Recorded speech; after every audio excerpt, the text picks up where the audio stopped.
Today we are diving into an interesting segment between the former Minister of Transportation, former Governor of Rivers State, and the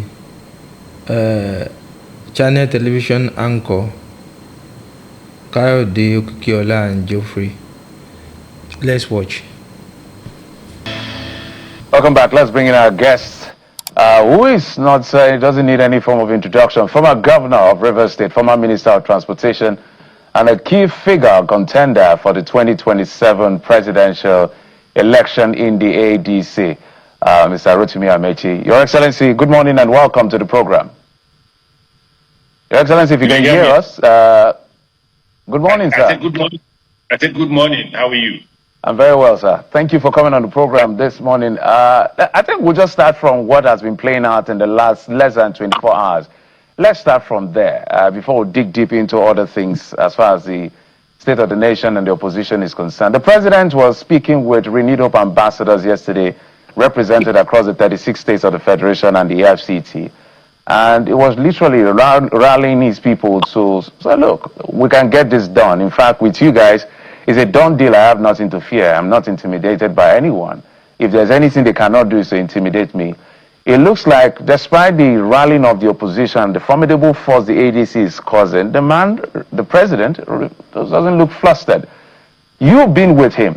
You've seen how this thing play out. You were at the vanguard of the APC in 2015 on the streets, and you led the campaign of Muhammadu Buhari twice. What do you think the president is saying, and is it that confident? Is the ADC also looking at him and saying, maybe this man is really ready for us? If he's confident, tell him to tell Nuhu Ribadu to leave his judiciary and INEC alone if he's confident. Why apply the use of the institutions, the federal institutions against the ADC? Tell him that if he's confident, he should instruct his national secretary advisor to leave the judiciary and INEC alone and see whether he will win the election. What do you mean by, Your Excellency, what do you mean? That's a strong allegation. Are you saying Nuhu Ribadu is intimidating the judiciary or the INEC? What are you saying in essence? Because their job doesn't look like they meet at any point in time. I will not explain. If you don't have eyes, leave it. Even Nuhu knows that. And he brags about it. That's the funny part of it.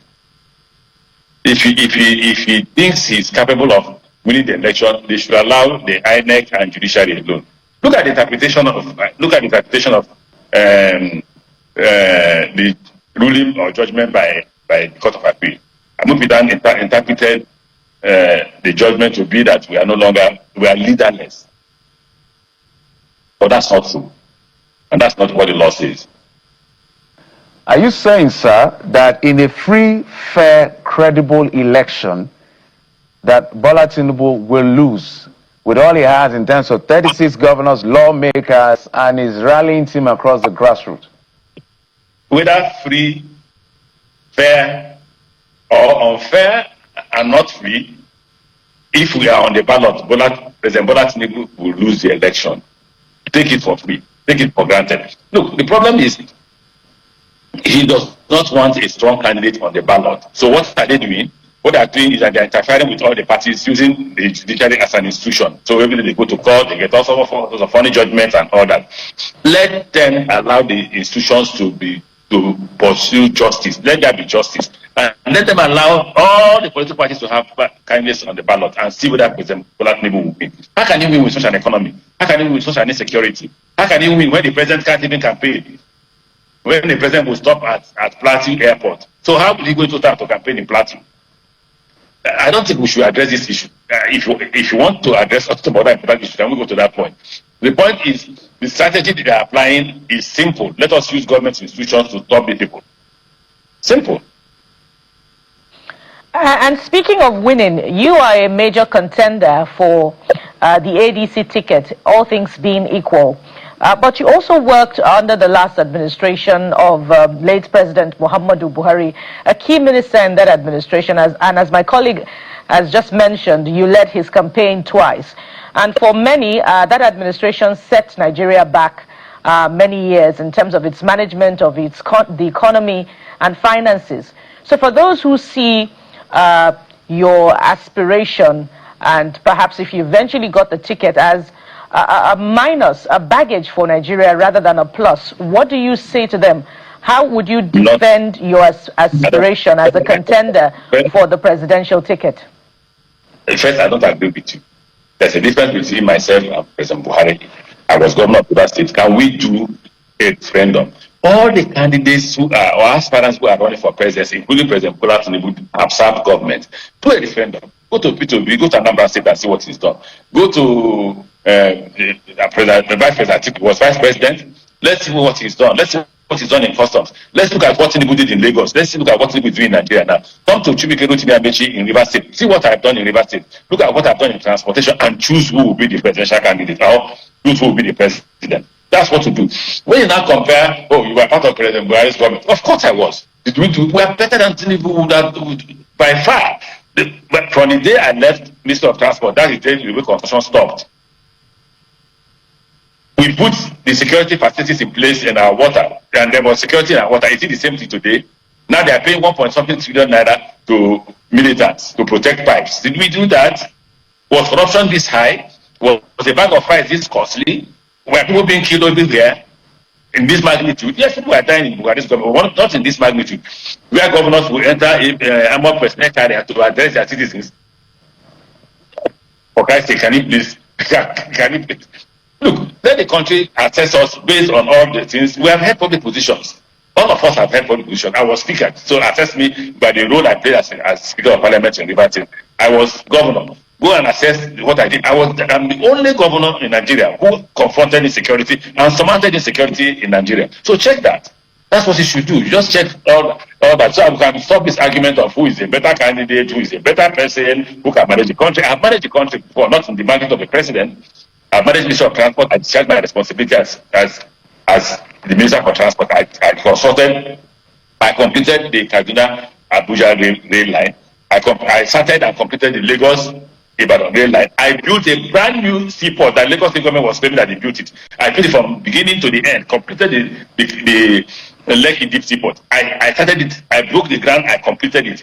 Because I resigned as minister, the Lagos State government currently got President Buhari to commission it. I built a train factory where locomotives and coaches can be assembled here in Nigeria. Nobody knows. They've abandoned it. They're abandoned, completed. So ordinarily by now we should be producing or assembling coaches and locomotives. But it's completely abandoned. It's somewhere close to Lagos, completed. And that was not even something that federal government paid for. It was part of my agreement with the company that must do something in Nigeria. So when you ask the question, oh, you are part of Buhari's government, of course I was. Was this Buhari government better than this government? Of course it was. It's better than President Buhari, President Tinubu government. You see, the difference between me and all candidates you mentioned, President Tinubu, I'm the only national candidate. I'm the only Nigerian candidate. I'm neither Igbo, some are running as Igbo candidate. I'm neither am I Hausa Fulani, some are running as Hausa. Vote for me because I'm Hausa Fulani. I'm saying vote for me because I'm Nigerian. President Tinubu is running because he's a Yoruba man. I'm running as, look, I don't care who else is running. I'm running because I'm a Nigerian candidate, because I know the Nigerian problem and I can solve the Nigerian problem. In this remarkable interview, the former Minister of Transportation claimed that Mr. President has performed woefully due to high prices of food and the insecurity in our country. He claimed that the saving got from the removal of petrol subsidy has been stolen by individuals. And when asked what he will do differently on the insecurity in our country, he said that the people in the intelligence department has not done enough, and the government has not taken care of the welfare of the armed forces, and that if he were elected as the president in 2027, he's going to look into that, and that he claimed that Ribadu is holding INEC and judiciary, and that if he can let go of judiciary and INEC, that things will be better off. What do you think about what Rotimi Amaechi said. Did he has the capacity and popularity to become the next president? Do you think Amaechi has knows the problem of this country and can he solve it? Please share and like and also subscribe to our channel. Thank you for listening.